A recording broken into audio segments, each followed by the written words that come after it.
We're grateful to Síocháin Uasal. Our next discussion encompasses this year's conference theme, Régiún Chruthaiche ach Námíocht Chruthaiche, Creative Regions, Creative Economy.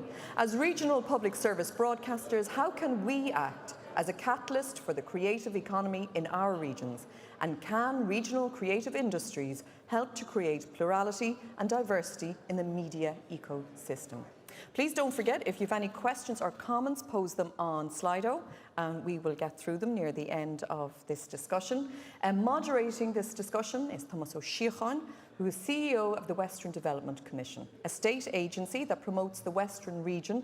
Therefore, he is absolutely no stranger to the economic challenges faced by regional areas. But he has also worn the hat of newsmaker, as he was once a journalist, a producer and a news editor with both RTE and TG Ceathair. Tomás Síocháin de chéad fáilte.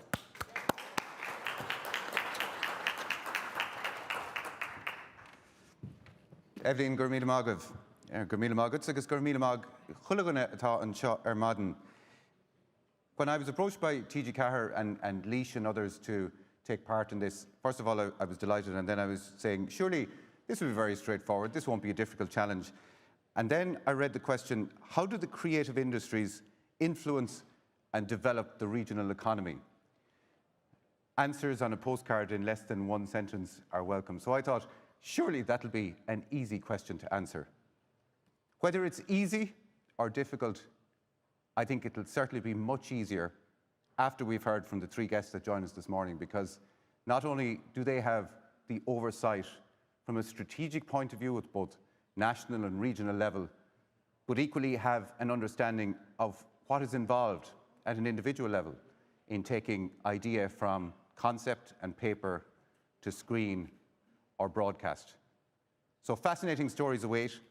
And to kick us off, I'm very excited to welcome John Newbigin, OBE Ambassador for Creative Industries. And John is founder and first chairman of Creative England, a public-private partnership that invests in creative content, business and digital technology. And I asked John before we came up whether I'd go through the full bio. That might eat up too much of his time, but I do urge you to read it, because I think John brings a wealth of experience and has a fascinating story to tell. So John, perhaps you'd take my position here and tell us your story.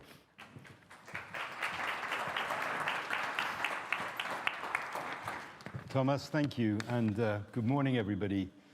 It's a huge pleasure to be here in Ireland, and I have to say, sadly, it's also a huge pleasure for me not to be in the UK, because we have a Prime Minister who, you know, is corrupt and a liar, and he's running a government full of Brexit fanatics who are determined to disembowel our wonderful public service ecosystem, which has been one of the glories of the UK.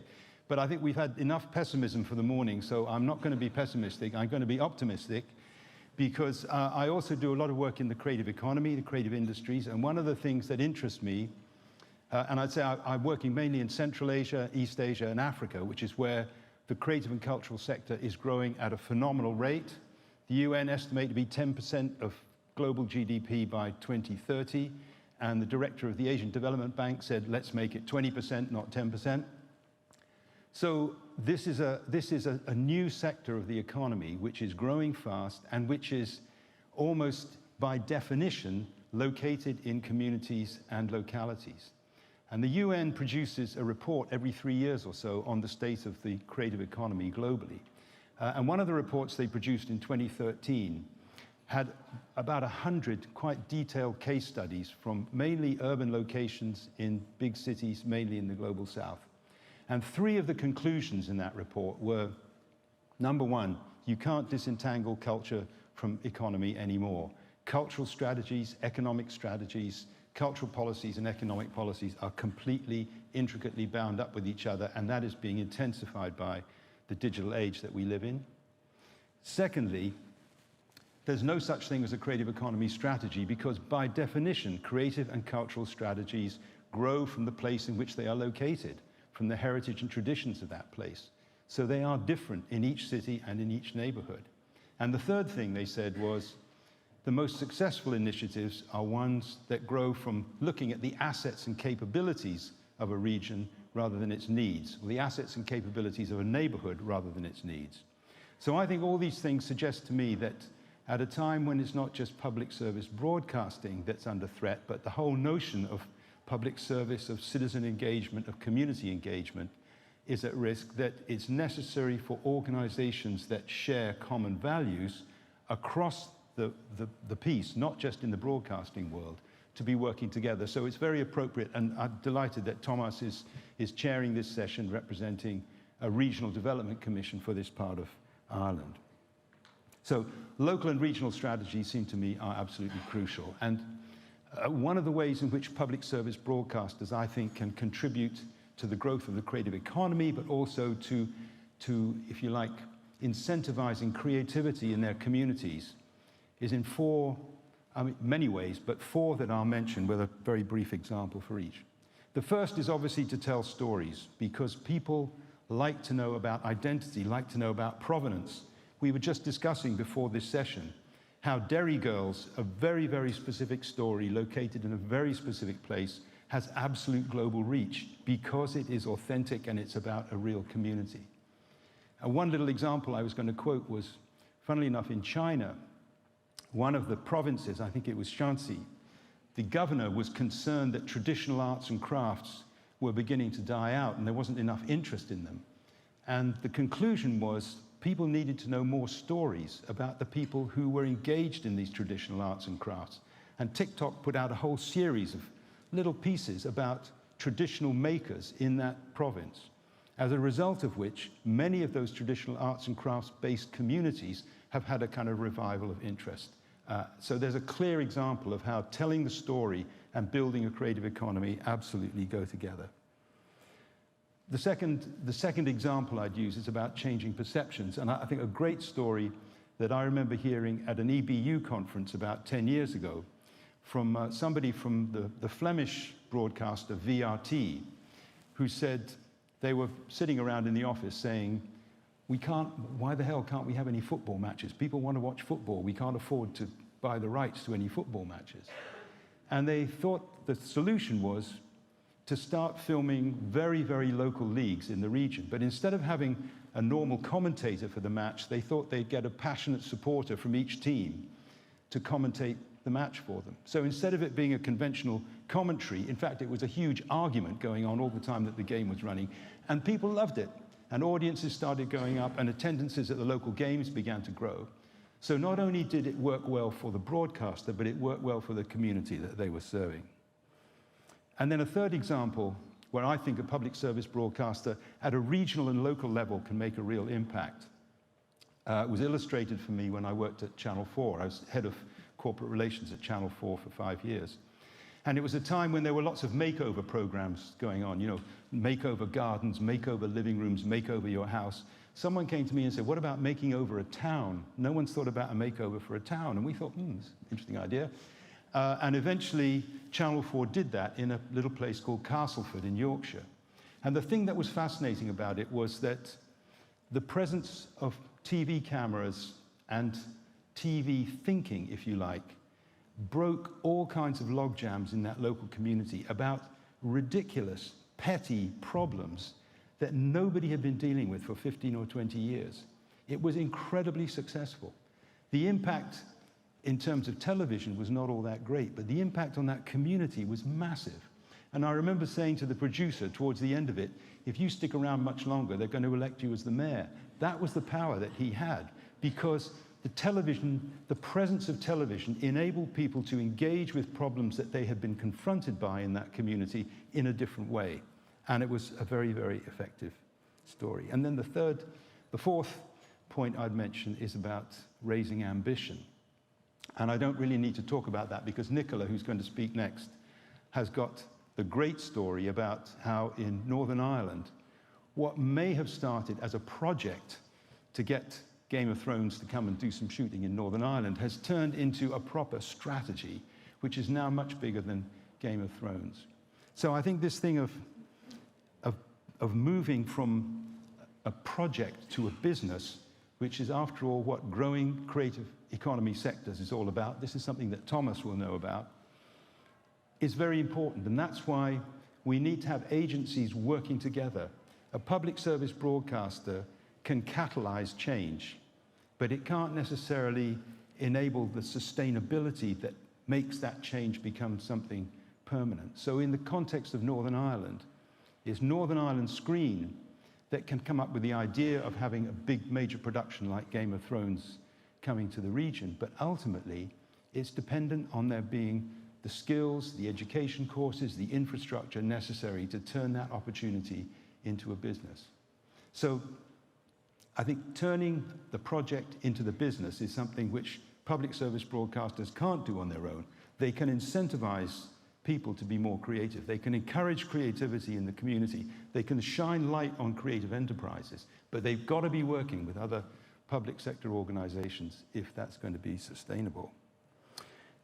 And then one other thing I'd say is, I think in the creative economy world that I work in, the emphasis is nearly always on the supply side. It is about skills and investment and infrastructure. And we don't very often think about the demand side. If we're going to have creative communities, we have to have a demand for creativity. If we're going to have great art, we have to have audiences that demand great art. And it seems to me that is the role of public service broadcasters as well, to raise ambition, not just in the terms of what they produce, but in terms of what people expect. Because otherwise, you can't sustain a creative economy unless you have people who are interested in engaging as creators and consumers in that creative economy. So I think these things, these values of public service, I think we get very depressed at the moment about the threats that confront public service broadcasting.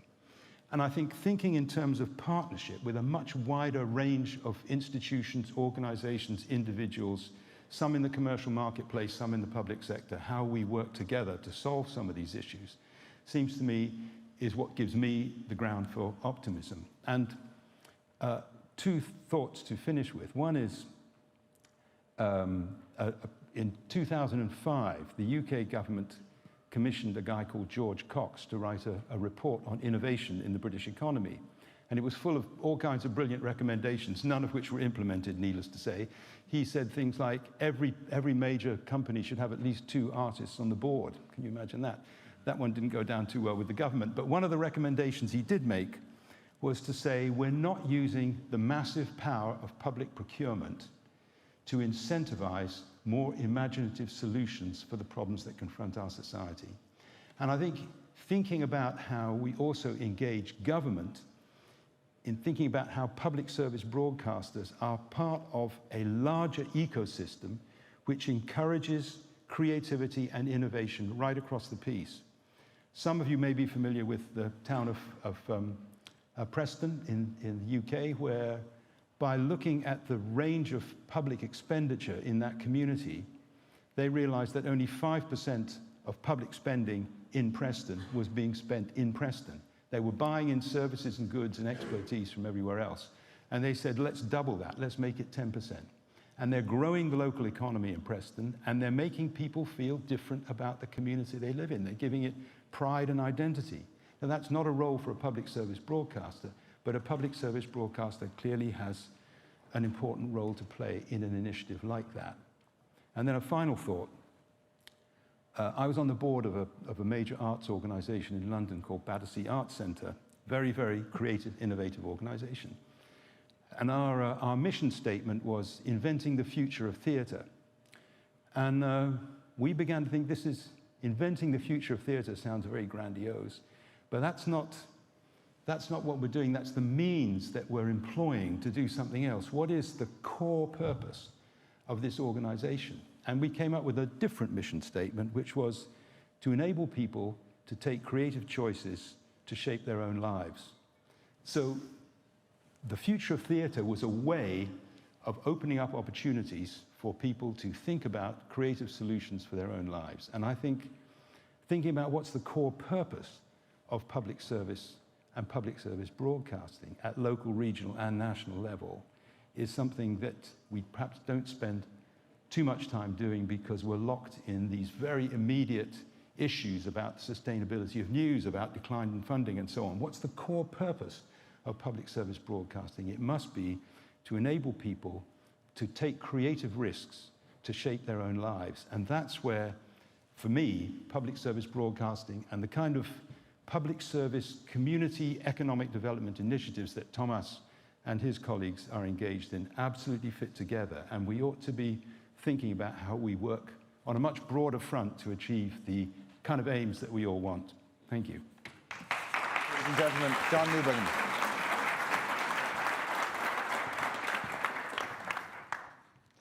John, thank you very much, and as all the broadcasters in the room will appreciate it, perfect timing. Speaking of perfect timing, and looking to our next guest, Nicola Lyons, production manager with Northern Ireland Screen, when the juggernaut that was Game of Thrones didn't so much come to a halt as gently glide to a pause, then with almost unbelievable aplomb, Derry Girls came along to fill the void.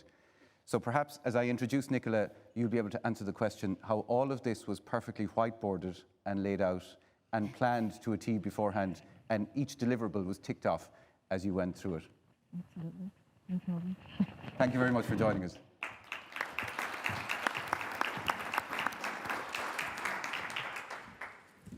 Right, make sure I get my clicker right.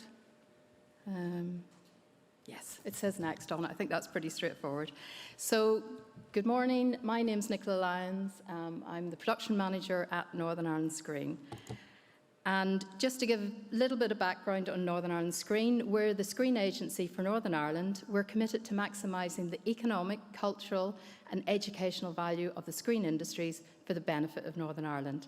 Our mission is to accelerate the development of a dynamic and sustainable screen industry and culture in Northern Ireland. So, just to give you a bit of background of where we started. Oh dear, it's gone mad. Sorry. There we go. A little bit of a preview there. No, it's determined to move itself. So, is there a way to stop this happening? Hold on to it? No? Sorry. No, it's not working. It's determined to take me through this a lot quicker than I was going to. Oh, my God. Is there any way to pause this? A little bit? Because this bit's really interesting. So, in September 1997, we had precisely no studios. We had 60 scripted crew, which were mostly working for the BBC, and we had around £500,000 worth of funding. By March 2022, which just passed, we now have 3 studios. We have 1,200 scripted crew. We have a further 600 scripted crew. Is there any way to stop this happening? Oh, right, sorry. So we have a further 600 crew that work across the other sectors, so animation, interactive, Irish Language Broadcast Fund, Ulster Scots Broadcast Fund. We work across all the different sectors. And we now have 50 million funding from the Northern Ireland Government.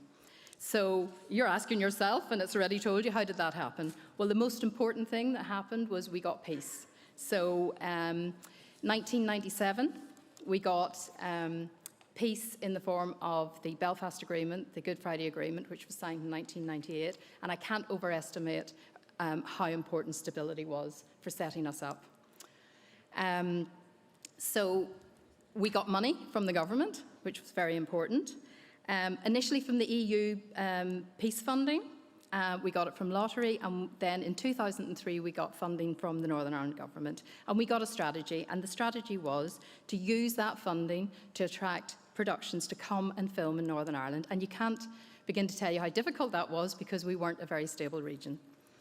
So there was a fourth element, which you've already had a preview of, that was luck, which came in the form of a very, very, very large returning TV series called, it's done it the other way now, called Game of Thrones. So it would be very difficult to overestimate the impact that Game of Thrones had on Northern Ireland as a region and on the creative screen industries within that region. So we got very lucky, but we used that luck to help deliver our strategy of building a sustainable screen industry for the region. So for those of you, there we go. For those of you who may not have heard of Game of Thrones, it is possible apparently, It was indisputably the biggest TV show of the last decade. It had 23 million Facebook fans, 9.2 million Instagram followers, and 8.2 million Twitter followers. It attracted more Emmys than any other drama series in awards history, with a total of 160 nominations and 59 wins. Some of those were for our local HODs as well. In 2019, it was broadcast in 207 countries and territories around the world. So the pilot shot in Northern Ireland in 2009.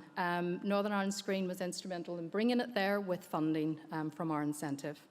The first series then began to shoot in 2010, and it finally wrapped up in 2018. Across 8 seasons of Game of Thrones, it resulted in a 251 million spend directly into the Northern Ireland economy. And just to confirm what we mean by direct NI spend, that's all expenditure on Northern Ireland resident cast, crew, locations, companies with a substantive base in Northern Ireland. And by substantive base, we mean that they have to be full-time, they have to have full-time resident staff, they have to have long-term premises and equipment permanently based in Northern Ireland. And resident means resident for tax purposes. We have only ever reported direct NI spend, and I can't overemphasize how important that is. We do report on crew. We have KPIs for crew and cast numbers, but the direct spend is what we are judged on by the Northern Ireland Government.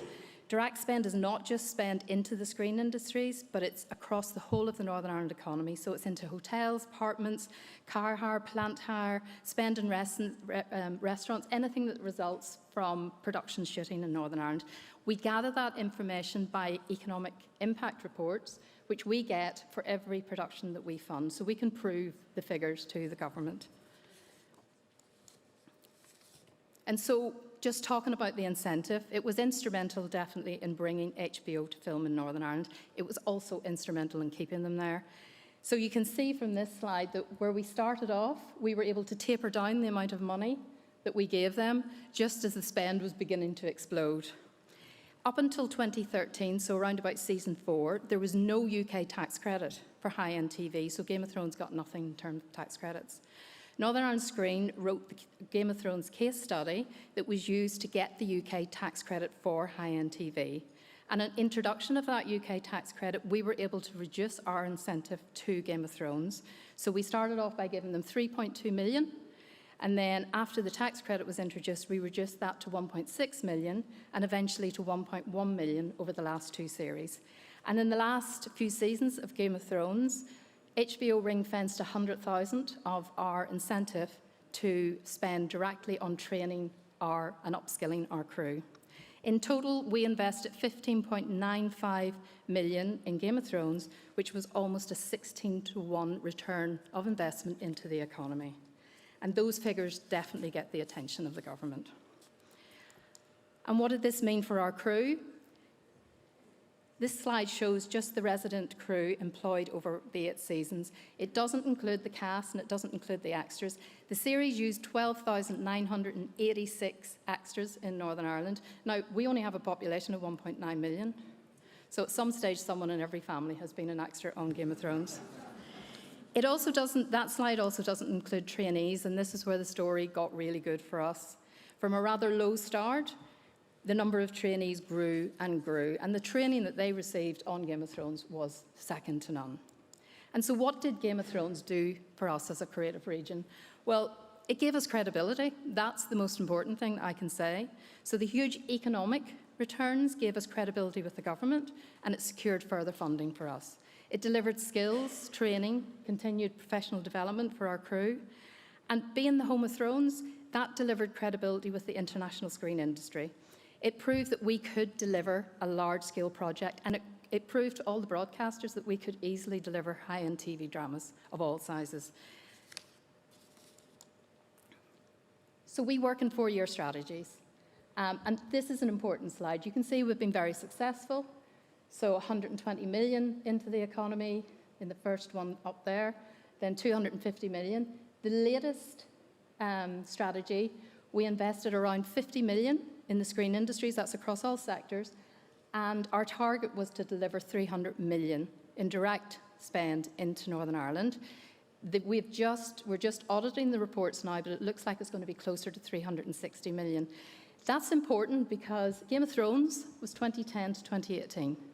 So you will see that we didn't fall off a cliff when Game of Thrones left, which was very important to us. So that's where the credibility that Game of Thrones gave us really began to pay off.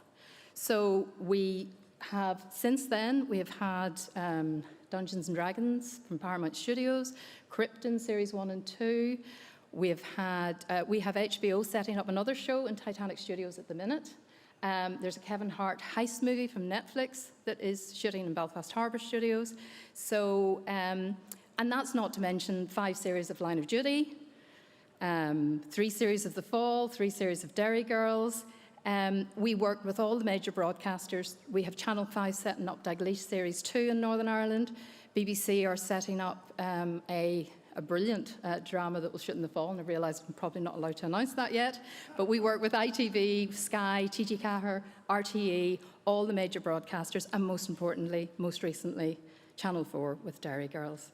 So having invested very heavily in skills throughout the whole of Game of Thrones, we have the crew to help to deliver those projects. Just this year, we have 104 trainees which are on our payroll, and we have 1.9 million to invest in skills. Over the last 4 years, we've had anything between 80 and 120 trainees working on productions. We directly employ those trainees, and we leverage funding from BBC and Screen Skills to help us do that, but it mostly does come out of Screen Fund that we get from the government. And because we fund those trainees, we can place the trainees on all the productions, and we can begin to rotate them around, so the training is second to none. We have a whole programme of skills activity, and we also fund the Pixel Mill, which is a games incubation hub. So, you know, from a large-scale scripted TV series, we fund across all the sectors. So we fund, you know, animation trainees, interactive trainees, we give skills bursaries to crew. And this has allowed us also to invest very heavily in Northern Ireland's new and emerging talent. This is just, you know, a list of our schemes. I'm not going to go through them all because there's so much to them all, but these schemes have kick-started the careers of a number of Northern Ireland writers, directors and producers. New Writer Focus, I particularly just want to talk about now because it's quite exciting. It's a first-time writer scheme. So we developed 6 scripts from first-time writers. We've been doing this since 2015. There's 2 films, one in production that is shooting in Donegal at the minute, starring Ciarán Hinds and Liam Neeson, and that is from a script from our New Writer Focus scheme, so a first-time writer. Another is in prep in Belfast at the minute, and it will star Pierce Brosnan. So it has been a very successful scheme for our local talent. And then I would say the zenith of our new and emerging talent schemes has been our New Talent Focus scheme. We produce 1 low-budget feature film each year with a first-time writer, director and producer. We control the budget.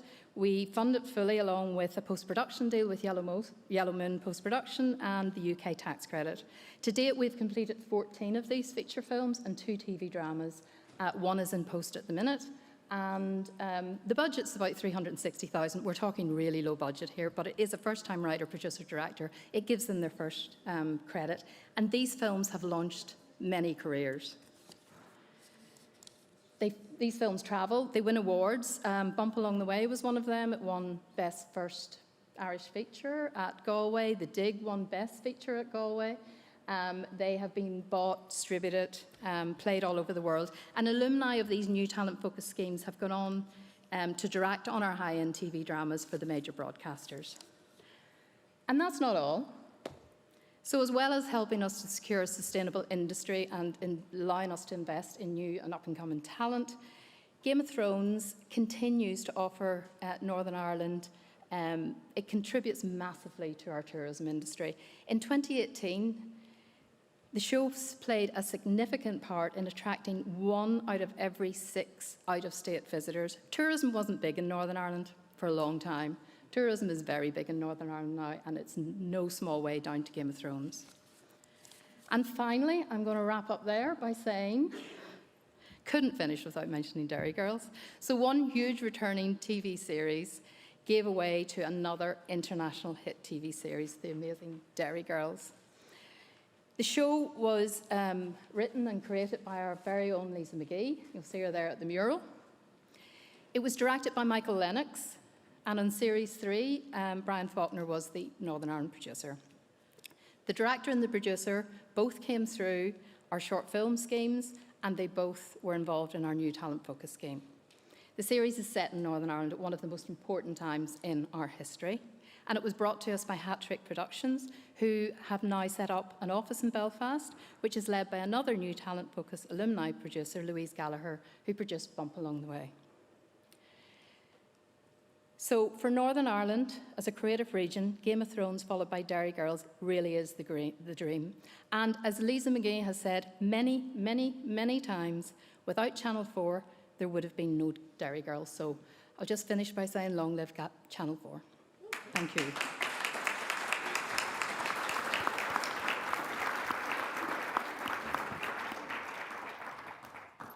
Ladies and gentlemen, Nicola Lyons. And Nicola, that gives a whole new meaning to moving pictures, which we can, but well done.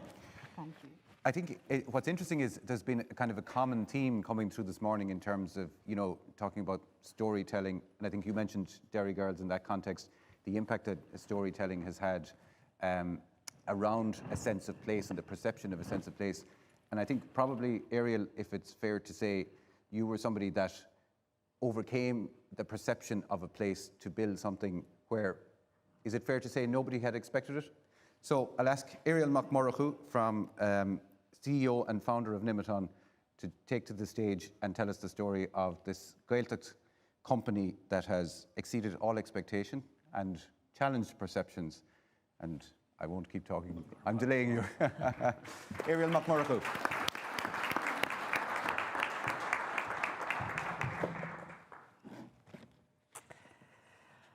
Tá mé anna bhuíochas an cuire, teachtansá agus labhairt living jobh. Our company, Nemeton, is based in Waterford, which is in the southeast of the country. If you can imagine Ireland, and the very southeastern corner down there is where we operate from. Within Waterford, there's a Gaeltacht area, which is defined as a region in which the Irish language is still the most prominent language. There are 7 such regions in Ireland, and our Gaeltacht area is the smallest of those. We produce around 600 hours of television every year for TG Carr, your excellent host of this conference today. On top of that, we produce around another 200 hours for BBC Alba in Scotland. We produce a range of other stuff for RTE, Sky Sports, BBC, and a range of other broadcasters, including a digital broadcaster in New York called Adorama TV. Part of this output are documentaries, around 20 hours of documentaries, and around the same in factual studio programming. All goes into the mix to make up that output. We employ around 70 people in our base in the 2 countries, and around well in excess of 100 other people earn some or all of their income from us.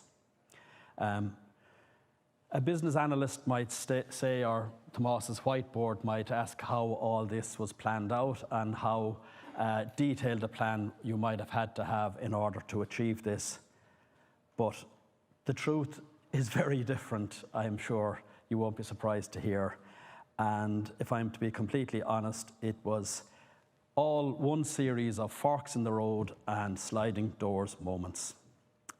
All these came together and land really on 3 different little stories, which I want to tell you today. The first story comes from our local community.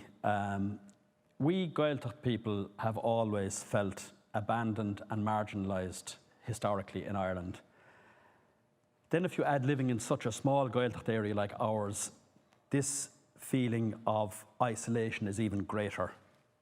So back in the 90s, when talk of a new Irish language television channel was on the horizon, a group of us in our area swore that we would be at the centre of this development no matter what.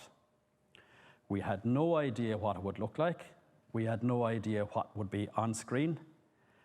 But we resolved that even if there was only one studio to be built in Ireland, it would be in our corner of Waterford on the southeast coast. How naive we were, because already at that point, studios were so passé. And the innocence of it all, we just did not know what was coming. But nevertheless, we lobbied, we invited future executives to come and talk to us. We organised one training course after another, and then it became very clear that the model for this new broadcaster would be a publisher-broadcaster model. So for us, where we were expecting studios and infrastructure and TV crews and everything, that was bad news, wasn't it? You know. But it was also great news because it was within our own gift then to create this activity in our own area. And it was also great for us that there would be no fairness about it, that we could go about it. All we had to do was be the best. Regional allocation or anything like that didn't come into it. So it was up to ourselves to get out there and to do what we could do and be the very best. But we still didn't know what kind of programming we would get into. We were still in that mode of the mission to be part of this new Irish language television channel. And then, to quote Patrick Kavanagh, the Irish poet, in attempting to find out what we could do better than anyone else, the man who knows his own half acre knows the world. So we found that answer in our own half acre, and that landed me on my second little story, sport. My mother, Doreen Vicforohu, was a huge influence in the lives of our family. She was a lifelong member of the Gaelic Athletic Association, which is the regulatory organisation for, it's really more of a movement than anything, for our predominant sports of Gaelic football, hurling, camogie, and a range of other sports, which was very unusual at the time in the 1960s. She was a trailblazer in that way. But when we were barely old enough to understand the games, she brought me and my siblings from match to match, from game to game, and that instilled in us a love of sport, given to us by her. Her love of sport was so great that it was manifested in her being Ireland's first female sports journalist. And she was a mainstay of many newspapers, but also of the local Gaeltacht radio station, Radio na Gaeltacht, for nearly 20 years. And this leads to another kind of fork in the road moment, because she was a freelancer, and in the early 90s, she got ill. And being a freelancer, all of her work would have evaporated while she was recovering. So there I was, having recently returned home from Germany, working as a sales rep. I decided to step into her shoes temporarily while she recovered. It turned out that she recovered fully, retired. I resigned my job as a sales rep and went into full-time journalism. This quickly led for me from newspapers to radio and got my first taste of television, which that taste led to a great hunger for the medium. I absolutely loved being a sports journalist, loved media, and loved television, which brings me to the third story, number 3, how our company came about, Nemeton TV. As TG Carr was going to be a publisher broadcaster, meaning that meant you would get nothing unless you created it for yourself. This was bad news given our expectations, but it was also great news because it was a level playing field, now in our own hands, and the way forward was to set up a production company and make a pitch for this corner of the new broadcasting landscape that we envisaged to get for ourselves. So our community activist group at that point discussed the whole thing, and not everybody wanted to get into the business of setting up a production company, but one or two of us did. And so in December 1993, Nemeton was founded. Our mission at the time was to show that we could produce sport on television as well as, if not better, than anyone else in Ireland. Now, that was a lofty ideal, absolutely. And again, in its innocence, if we knew what we know now, we probably never would have started out on that road. But at the time, you look forward and you say, we can do this, no problem. But then reality kind of hits you, because there was actually a bit of a problem. In those days, in the mid-90s, there was no independent TV production sector in Ireland, anywhere we're talking about. Much less, there was no independent TV sports production sector. And even less so, there was not one hireable person in the whole country that we could employ to help guide us in the establishment of a sports production industry in Irish, English, or any other language. So we understood that we had to create this for ourselves. So we started one training course after another. We had fantastic support from Údarás na Gaeltachta, that's the development agency for the Gaeltacht regions here. And even though we had great support from them, in trying to set up a production company, they promised us grant aid, but they could not activate that because they had not seen 1 minute of production for us still at that stage, which is understandable. Another challenge was the bank wouldn't give us any money, because why would they? We could hardly afford a second pair of shoes at that time. And the third thing then was that even though we had discussed an idea of creating a European football highlights show with the executives of TG Cahir at the time, none of these things could kick in because it was a chicken and egg situation. But eventually we pieced together the model. We convinced the broadcaster to support us. That unlocked the grant aid, it unlocked the money from the bank, and we won a commission to produce highlights of the Spanish Primera Liga every Monday night for a 44-week run. Now you can imagine a young infant production company winning a 44-week contract. It was probably the most valuable TV sports or TV contract in Ireland at the time in terms of enabling growth. We got that done. We got highlights of the Spanish Liga on TG Cahir 1 hour before Sky Sports on a Monday night and 24 hours before Eurosports. We did that by sending somebody on an aeroplane to Barcelona, to TV3, to collect the broadcast tapes and fly them home, edit through the night on Sunday night for delivery on Monday evening. Incredible to think in this day and age that that actually happened. I know you just press a button and you've got it all. But from our point of view, now we were up and running as a production company, and the rest was growth all the ways from then until now. I'm going to skip the intervening years and skip to today in 2022, where we are a fully grown-up production company now. Not everybody would agree with that, by the way, but we are here, and I think we are a prime example of how media and economy interact. As I said, almost 200 people depend on all of their wages or some of their wages from us, and the impact of what we do is much wider now than just our own community.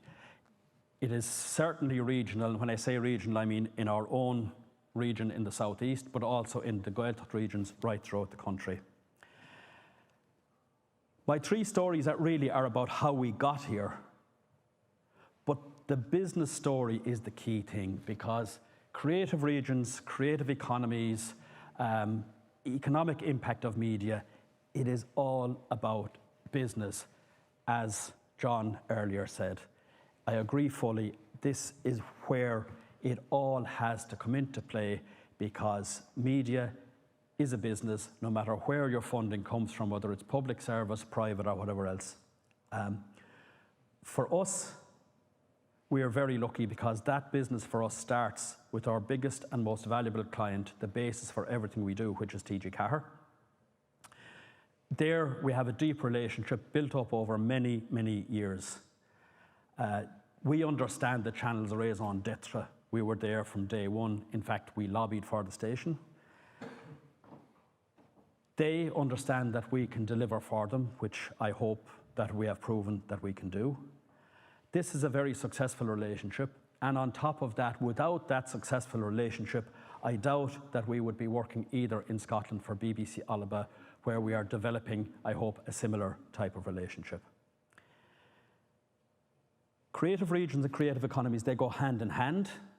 This is absolutely a truth. But the big problem with that is you don't know that looking forward. You only know it looking backwards. When you look back, you see how all these things came together to create what you have now. I wish I had the secret sauce to share with you today to tell you how you could replicate this or how this can be done or what the ingredients are here and there.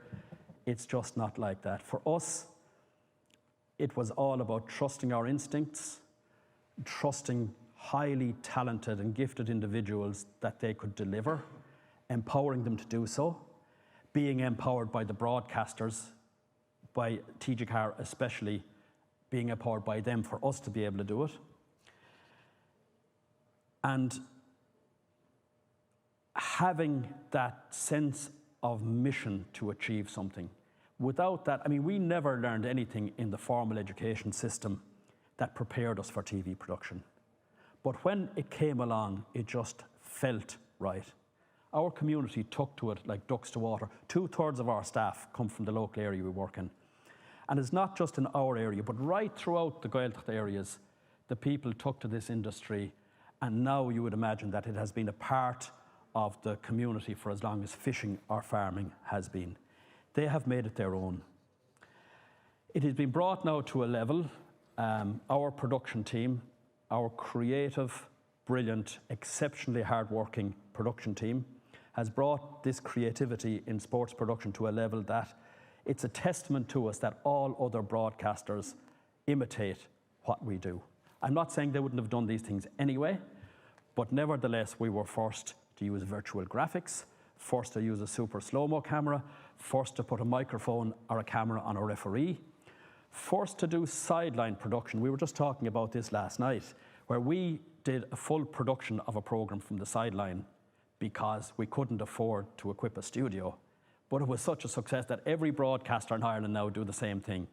And that is a huge testament to where our team are at. Only a few weeks ago, we started this, for the first time, we did a full Super Sunday production whereby all the games that were being played simultaneously had an impact of the outcome of who would progress in the competition. We did that for the first time with a workflow without costly satellite uplink units. And that was the first time this had been done in this country. How long did it take other broadcasters to copy us? 2 weeks. So we really still to this day love what we do. We take pride in what we do. We take pride in bringing joy to the viewers of Síocháin, BBC Alba, and all the others that we work for. We are proud of the fact that we have created so much employment locally, that we have had such an impact on the local economy, and especially that we have kept a whole generation of young people, Irish speakers at home who would have otherwise drifted off to the cities of Cork, Galway, Dublin, London, who knows, wherever. And the icing on the cake for us, for all of this, is all that generation have now settled down, started families. They are now bringing up their children as well, speaking the language.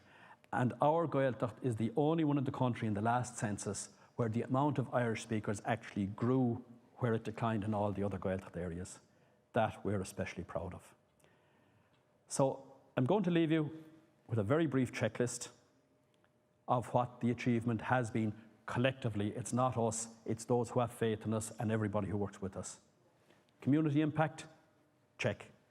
Bringing all the drama of sport to screen in new and innovative ways and delighting audiences, check. Economic impact, check. Thank you very much for listening. Gur maith.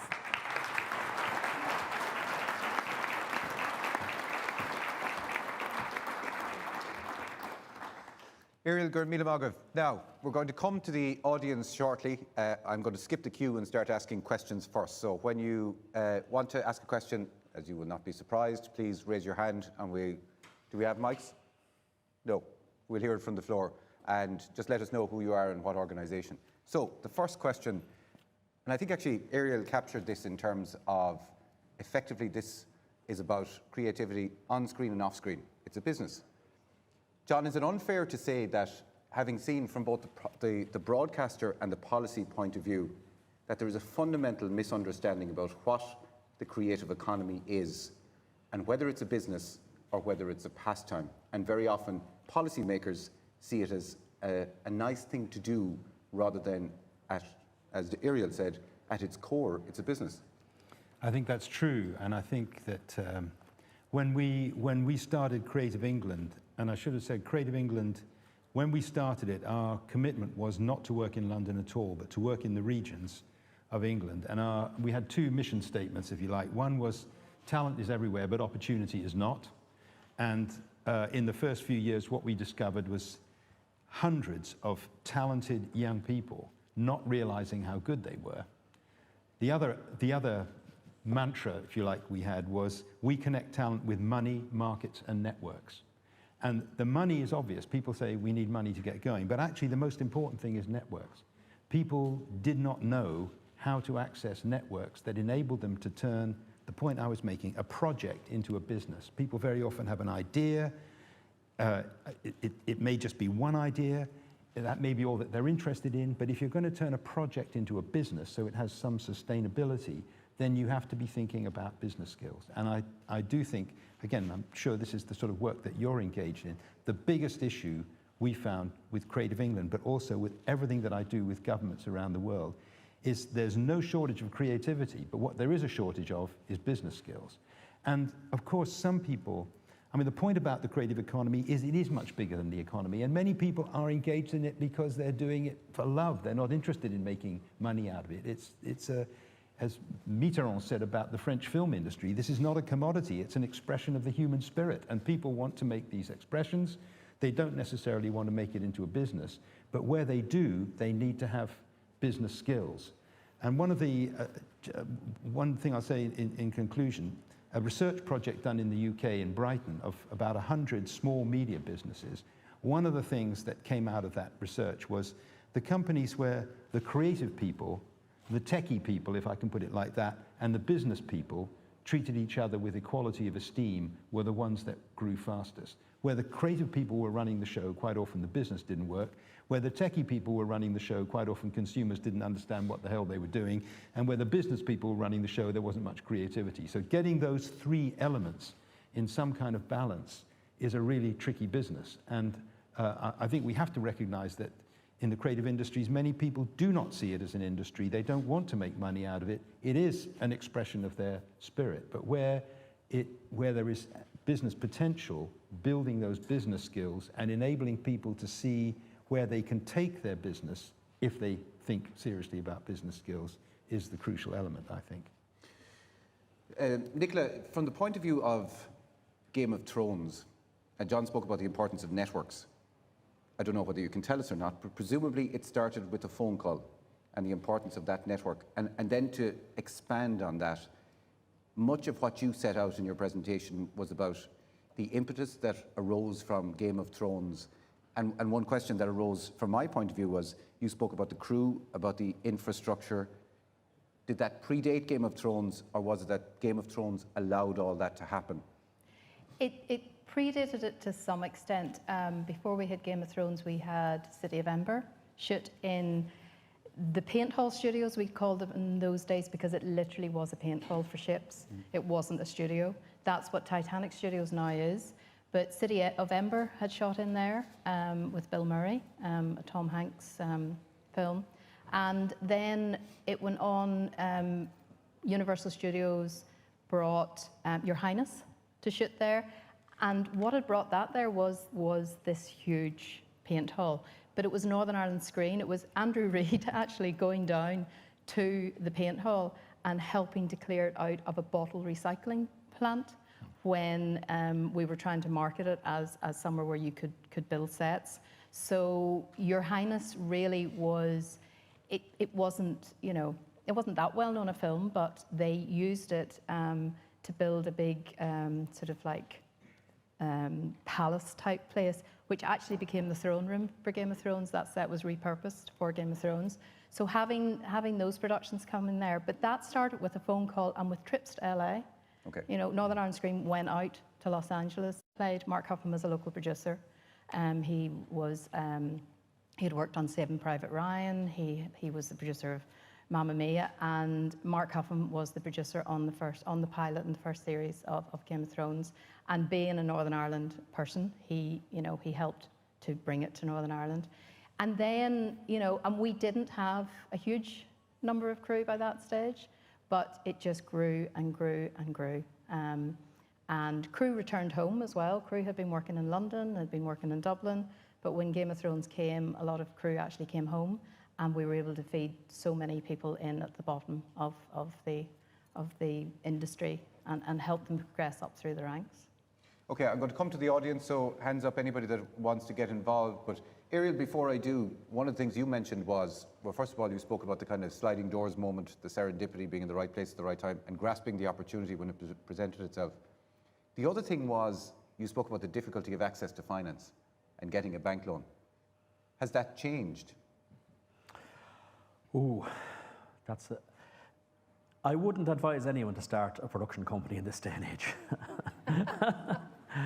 I would advise them to spend 10 years working for another company at least before they did that. See, one of the problems, and come back to what John was saying earlier as well, the difficulty in television is that you get a really creative person who creates something unique, and then people want more, and then they create another one and they want more until it comes to a point where they can't create anymore. Then it becomes a business. So a creative person without business skills cannot actually replicate indefinitely what they do. So for me, the ideal sauce in that case is the creative person or creative team and the business person. And then it's up to the business person to put together the nuts and bolts of how to access finance. But it's like anything, you know, in the way that finance works. At times it's easy, at times it's difficult. For us, it was really difficult. Since then, you know, things have come and gone and changed. But there is definitely a perception that anything to do with creativity, media, anything like that is unstable and not to be funded. John, you mentioned earlier the challenge, and this is something as a regional development agency, we find that this is an unusual sector. It's an unusual industry in that, as Irial mentioned, it's project-led. So you get a good idea and you run with it, and then you have a product. But almost by its nature, it has a limited shelf life because you can do so many series, but eventually you run out of steam. In your international experience, have you come across anywhere that has taken a different approach, that doesn't have a project-led industry, that has managed to create businesses that then make productions, that have managed to turn it on its head? Or does such an example exist?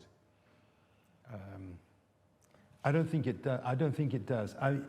It's a difficult question to answer that. I think it has to start. I mean, it seems to me that the creative industries, particularly in the content industries, which is really what we're talking about, it's where it is located in a specific place. And I come back to Derry Girls. It's because it's authentic and it's about a specific place and it's an expression of what goes on in that place. It has authenticity around the world. If you start with at the business end, you finish up with the kind of synthetic pop band that, you know, may have a short shelf life but doesn't really kind of go anywhere.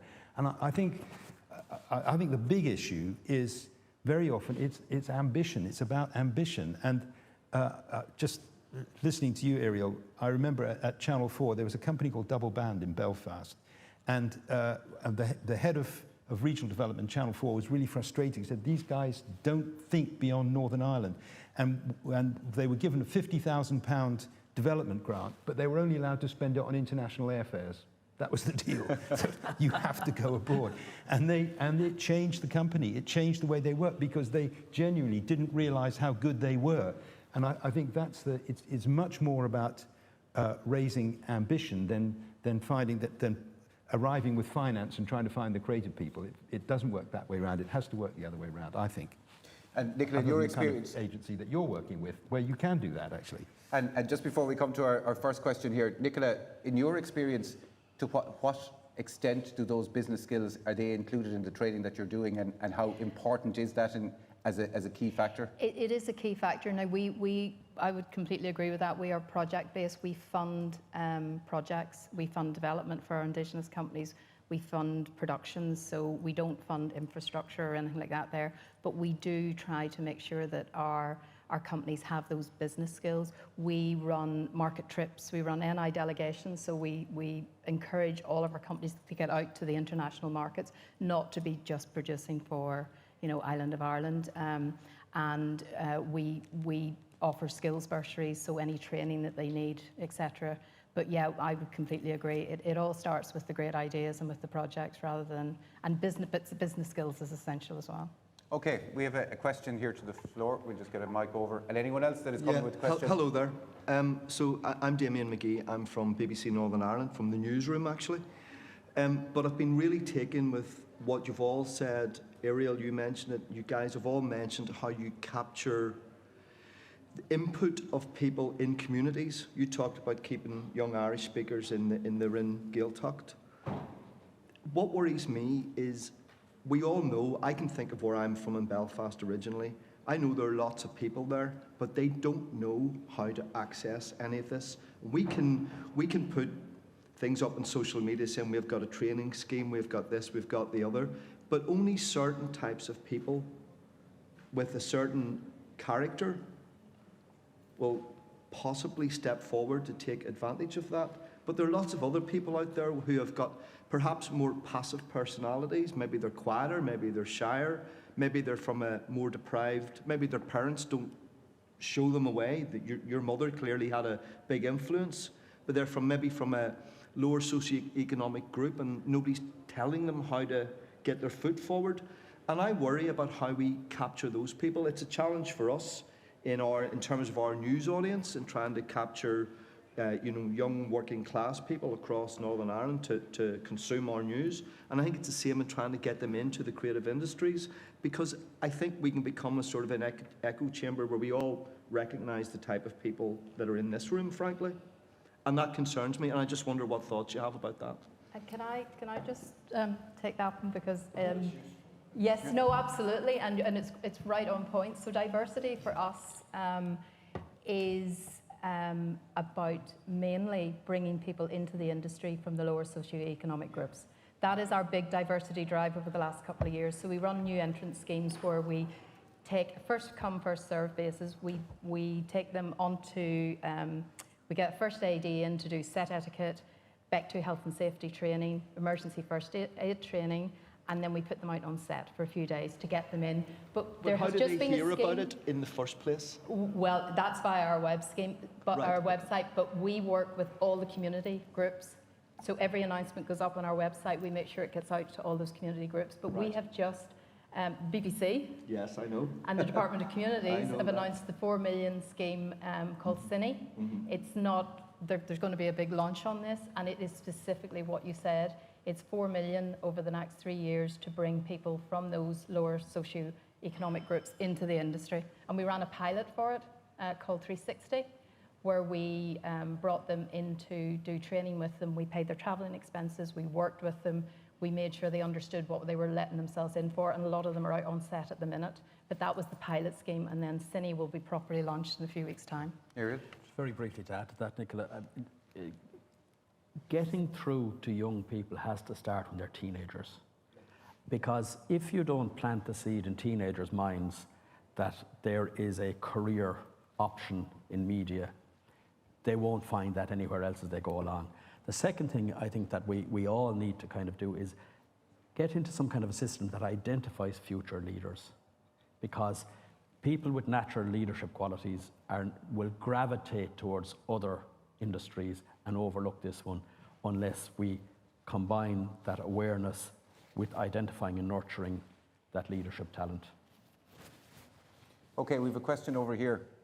Gurv Magath, Eamon Gagan is my name. I'm just wondering, in terms of England and Northern Ireland and the Gaeltacht, are there companies that are outside of the bigger cities in England?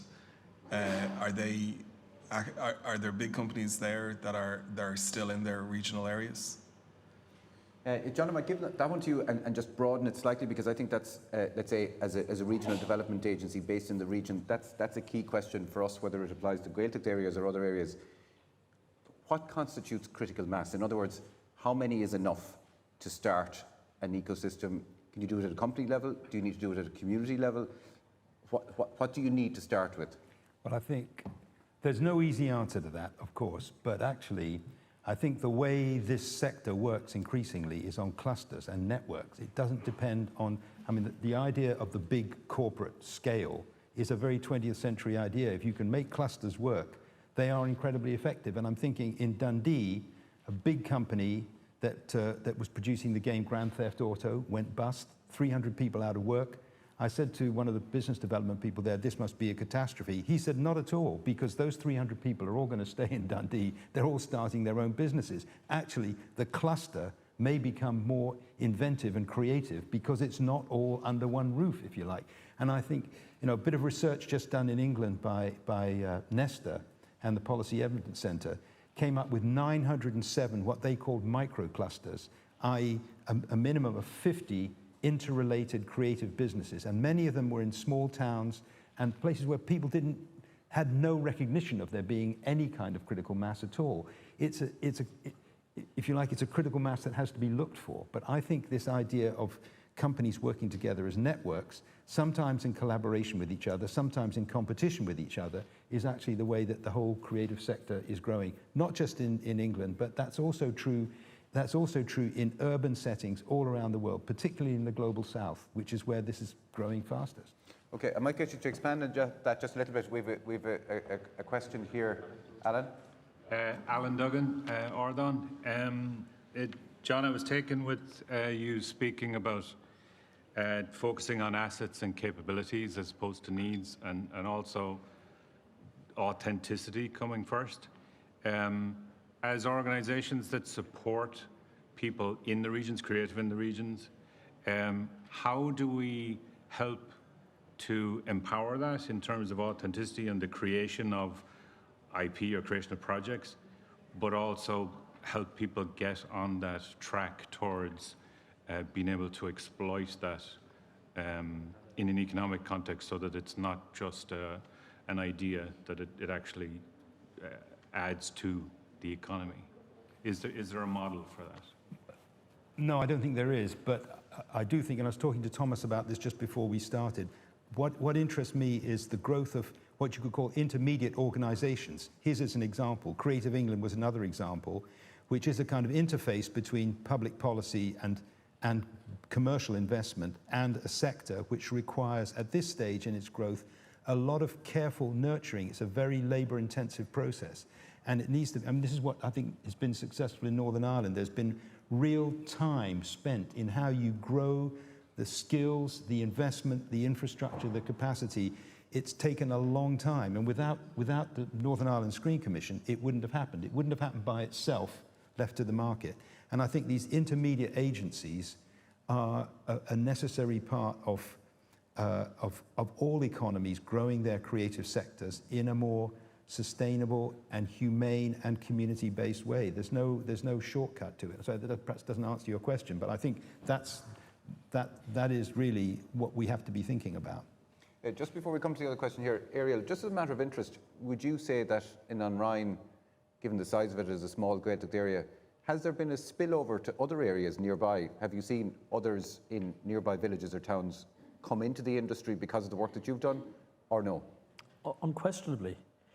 Waterford County now produces more television than any other area in the country, bar Dublin, Galway or Belfast. Okay, so it does work. Right down as far as the city, and all the neighbouring villages around the area all have people, mostly that came through our Southeastern Technical University Higher Diploma in Television Production course. There is now a halo of freelancers and small production companies as well. So going back to Damien's point, is it too simple to say that raising awareness is absolutely vital, as you mentioned, to identify leaders early? We start in transition year in the secondary school. Okay. Question over here. Charles Runcie, consultant. John, I just wanted to get you to explain to the audience for a minute or so, picking up on your point about a cluster, because Salford is a very good example of that. You know, had the reputation of being a dirty old town. It's now a booming media hub as a result of government intervention, telling the BBC to move out of London, cooperation with ITV, and also the education sector with the University of Salford. I wonder if it's worth you just telling the wider audience the success of Salford over the last 10, 15 years, which I think is a good example of clustering. Yeah, I think so. Salford is almost a suburb of, I won't say it's a suburb of Manchester because then I'd be in trouble with a lot of people in Salford, but it's part of larger Manchester. And there was a lot of creative activity going on in that area, but by virtue of moving a major TV studio there, it created a kind of anchor tenant. It's like that was the grit in the oyster around which the pearl can develop. And I think that's, with clustering, very often it's one business, one group of people. I mean, Leamington in the English Midlands, two brothers set up a games company 25 years ago, and every naughty boy who didn't want to go to school bunked off school and went and learned how to do coding there. And 20 years later, they had this whole cluster of fantastic games businesses. What they weren't doing was selling. The local development agency said, you need a really great sales agent to connect you with people in Korea and on the West Coast. Once that happened, boom, the place took off. But and again, it's my point, you have to nurture. It's looking at the assets and capabilities. Two brothers, you build around a cluster that took 20 years to form, but it's a really powerful cluster. And there's something like 1,500 people now in Leamington Spa developing very successful commercial games. And now, I think one of the crucial things in this area is parents who do not want their kids to go into the creative sector because it's so precarious and the living is so uncertain. That's a very, very reasonable objection to have if you're a parent. So precarity in this sector is a huge issue. Again, one of the things that we're trying to deal with in the UK in terms of policy. It is true, and I don't know whether it's a benefit or a negative, but almost all sectors are moving into that approach that, it's precarious existence, so that may help ultimately. Absolutely. Yeah. A question here. Yeah, Síocháin, NUI Galway. Looking at creative regions, creative economy up there in bold print, I'm reminded of Chopin, who died in penury in 1849 in Paris. Perhaps, John, if he had had two artists on his board and better corporate governance, he may have fared out better. I was interested in your point. I think it's a great idea, but I could imagine here, it's certainly in Ireland, there would be a perception in certain quarters that it would be akin to putting the lunatics in charge of the asylum. I think putting the lunatics in charge of the asylum is probably a pretty good way to build a creative economy. Let's try it anyway. Just on that, John, you mentioned something to me earlier, and not to get too technical for a minute, but people talk about, generally in entrepreneurship and creating industry, the quadruple helix, where you have community, industry, higher education, and government. You've added a fifth element. Maybe you'll just talk about that and what that impact is in terms of media's role in that. Okay, yeah. Again, talking to Tomás, in Indonesia, they've set up a thing called the Indonesian Creative Cities Network. It's 200 cities across the country now. And it's not just about creativity, it's about good governance, it's about environmental sustainability, it's about a city that cares for all its citizens and so on. But the model that they have is what they call a pentahelix, which is that you have to have business, you have to have the community, you have to have government, you have to have academia, and you have to have media. You have to have these 5 elements in play. Otherwise, you can't build a creative community out of which comes a creative economy. And their belief is you can't have a creative economy without having a creative community. Otherwise, it can be a bunch of hipsters sitting with their Apple Macs in a Starbucks is not a creative economy. It's a bunch of hipster sitting in a cafe with laptops. Their philosophy in Indonesia is very much community and economy absolutely go together. And the informal economy is 60% of the world's economy, according to the UN, and a huge proportion of it, it's women and young people, marginalized communities, working in urban settings by doing music, food, fashion, art, crafts. These are huge parts of the global economy which we are not recognizing as parts of the economy, and you can't disentangle them from the community. That's the point of the UN report. Culture and economy absolutely go together at this level. And so just my little. No, but just I'm just interested in that because you mentioned in your talk about the influence of the town makeover in Channel 4, and that very often media underestimates its own power Absolutely. to influence. And you think that's an extension of that? Yes, I do. I mean, I think, and media. I mean, the point in Indonesia is, one of the things was parents will not let their kids work in this sector until it's got a better perception of what the sector is and how important it is. So media has a huge role to play in catalyzing these changes. It can't consolidate the change, that's much more the kind of your sort of organization, but it can catalyze those changes of perception within the community. Okay, question over here. Hello, I'm an artist. My name is Dolores Lyons, and I'm on the board of a very small organisation in Connemara called Interface Aina, and it's in an old fish hatchery that failed, and it is now a collaboration of artists and scientists. And during lockdown, when a lot of the artists in Europe couldn't travel to their exhibitions, they couldn't bring work, we set up a massive Chinese Whispers with a story.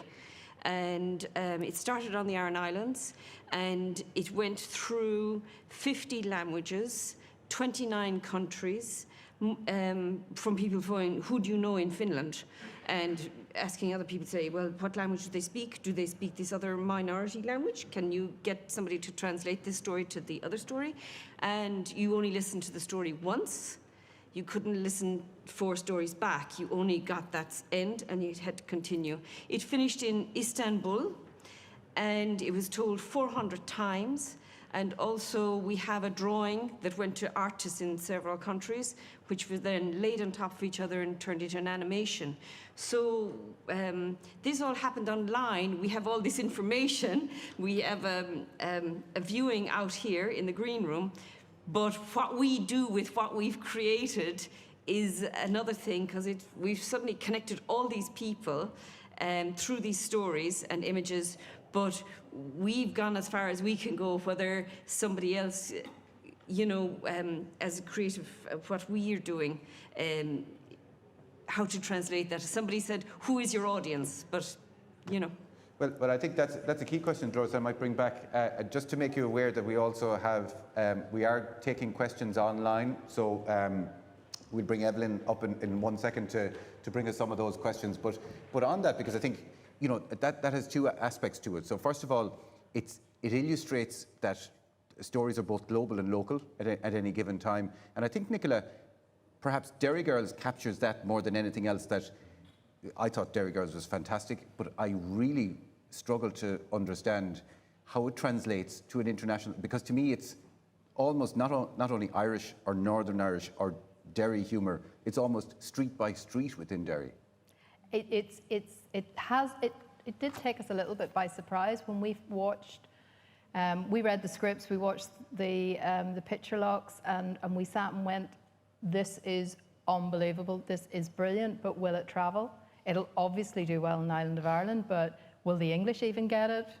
And it has just travelled all over the world, and the Americans absolutely love it. I do wonder if maybe they have to watch it several times to catch all the dialogue, because even sometimes I struggle. But yes, it is, and I think it shows you can't predict these things. I think it shows that, although we didn't care, because we thought it was amazing, we think Lisa McGee's just the most amazing writer, we didn't care, so we were funding it no matter what, but we didn't expect it to travel the way it did and to become so popular, especially in America. And just sort of looking to Evelyn, Irial, I'm just interested because one of the impacts that, let's say, the big streamers have had, like Netflix, is they seem to have broken the barrier of language, in that very often things are now watched with subtitles, and it's no longer the obstacle that it was. Would you agree with that as somebody that broadcasts in Irish or Gaeilge? Has that changed? Absolutely. We don't produce drama. We produce documentaries, and the reach of our documentaries now and the amount of people who don't speak the language who watch, and the amount of people who watch drama produced by colleagues in other companies, the distinction has vanished since the Scandinavian and all those other series came on. That was a turning point for people watching content produced in Irish with subtitles. Evelyn, William Kesh, Erlina. I will say, though, that we are in and out of connectivity, so we're not capturing all your questions. So please don't hesitate to ask from the floor if I don't cover them. There's a question here. It's not addressed to anyone in particular. What are the strategic catalysts essential to kickstarting the creative regional economy? That sounds like a huge question. Well, it does. But John, maybe it's fair to say you've touched on some of that. Nicola, is there anything you would like looking back? And I think, as somebody mentioned, Irial said, the benefit of hindsight is wonderful. But a key question that struck me was, if Game of Thrones hadn't happened, to what extent would the strategy have been successful anyway? I know you can't answer that, but is that a scenario that you've played through? Would this have worked at any rate? I think it would have. Maybe not as quickly or to quite the same extent, but it would have happened because I think it was ambition. We wanted to get out there. We wanted to bring big international productions. We're a very small region. When we go out to LA, Andrew Reid, our head of production, loves to point out to them that Northern Ireland is the size of Greater Los Angeles. That is what you're talking about here. But within that region, you have purpose-built studios, sound stages, mountains, coastline, forests, towns. Game of Thrones loved the fact they could be shooting on a beach or shooting in a forest in the morning. They could be back in the studio doing the scene in the afternoon. So our ambition was to turn it into, well, it says in our strategy, the biggest screen industry outside London in the UK. And I think we would have got there without Game of Thrones, but maybe not to the same extent and maybe not quite as quickly. Irial? But to pull it back to its genesis, you need to find people who are driven to make it happen but don't have the wherewithal right now. You need to find the person who would do this first thing when they get out of bed on a Monday morning, supposing they never got paid for it. They are the people you're looking for. Well, what's interesting, and just before I go back to Evelyn, John, that in the context of ambition, one of the things that struck me, having worked in the States with entrepreneurship more broadly, is that immediately you have effectively a global market on your doorstep. So if you can sell it in New York, you can sell it in Utah or Idaho or anywhere else you want to. That's something maybe that isn't as available, or as we mentioned in the context of language or storytelling, to productions or production companies or regions across Europe. How would you assess the scale of ambition, perhaps in this country or other regions around Europe, in that context? Well, the kind of cheap answer to that is the digital world changes everything, because the one-person business is a global business. And I think a lot of it is about mindset. Because, again, Derry Girls proves you don't have to have a big domestic market to make something work. It has to have creative authenticity and quality. So I think, again, we're still using a lot of 20th century paradigms of how success can work in a 21st century economy, which is operating on very different paradigms. And I think, again, failure is something which, the guys who invented Candy Crush came up with 44 games, all of which were dismal failures before they came up with Candy Crush. They just kept going because they engaged their consumers in helping them develop the product. And I think, there are different paradigms. It's very difficult for us to get our heads around them. I don't think the big domestic market necessarily is a benefit anymore. Okay, we're coming to the last 5 minutes, and after we go to Evelyn, I'm going to ask you to cast your eye forward and look at where all of these different media merge in terms of, immersive technology, and whether that will have the impact that's expected or various other things like that. But Evelyn, will catch that out? Because, it's not addressed to anyone in particular. Because the majority of production companies start on a project basis, how do they then build scale from startup stage? Okay, well, we've touched on that to some degree, so I might kind of broaden that and say, okay, we're back to this kind of kernel that really is a challenge for both funders, for development, for people with good ideas, and for the companies themselves about, taking a project and making it into a business. A further challenge is probably around, this new era of the metaverse or the immersive technology. How do you tell a story in one medium and then allow it to be told in other media all in one go? Is that something you price in at the start, or is that something you learn as you go? I'm sure you have different. I mean, I'd say you learn it as you go, and I think what I feel increasingly is, don't ask me that question. Ask a 15-year-old that question, because they won't even think about it. They'll just do it. And this thing of this next generation of kids coming up just think in a completely different way. I don't think that they separate media in the way that all of us still do. I mean, again, it's a kind of cheap answer, but I think that's kind of true. We don't know yet. That's the answer. Exactly. We don't know yet. It's maybe happening. we should leave it to the very famous quote by Steve Jobs. Here's to the crazy ones. They'll make it happen. So we now have the crazy ones and the lunatics in the asylum. So, but Nicola, that surely is a challenge for Well, we certainly, all of our local companies, we have slate funding, and sometimes we find, especially with our animation companies, when they get a commission, they are very, very concentrated on delivering that commission and a huge number of episodes. But we're always in the background saying, you need a development slate. You need to have development going on in the background, because when that show finishes, you'll be waiting for the commission of Series 2, hopefully. But in the meantime, you have to have 3-4 projects that you're pitching to broadcasters continually. And we do the same with our fact-end companies and our doc companies. We're constantly encouraging them to apply for development funding and keep the development process going on in the background while you're producing the brilliant projects. You have to have a pipeline. And I know, I see Alan Nesselmont was there in the audience earlier, and I think, Irial, that this is something that has happened in this country that TG4 have been conscious of, because the scope to build a career for individuals is a really important element of this, and where you have project-based, funding or project-based activity, it's very difficult. As it goes back to our discussion about precarious employment and moving from project to project. So that cohesion is really important. But that cohesion, and it might not be a very popular thing to say with some of my colleagues, the breakthrough in allowing that cohesion to develop in the TG4 producer companies was the output deals. Companies with a 3 or a 4 year output deal can rent or buy a decent premises, can hire people on a 3 or 4 year contract, can invest in equipment and invest in development. So, some lost out, but I think the industry gained. The industry drove forward on the back of those output deals. Okay. Evelyn, Keshdernak, are we? No, if not, Sinead will slide in. Perfect. So just to draw this to a close, and to move from I have a saying with my kids at home that I constantly say, Jarafak shock is due to be positive rather than negative. Are you positive for the future of this industry and for the creative economy? I mean, lots of international research and assessment would say that this is a booming global economy that very often within countries is seen as almost an economic backwater.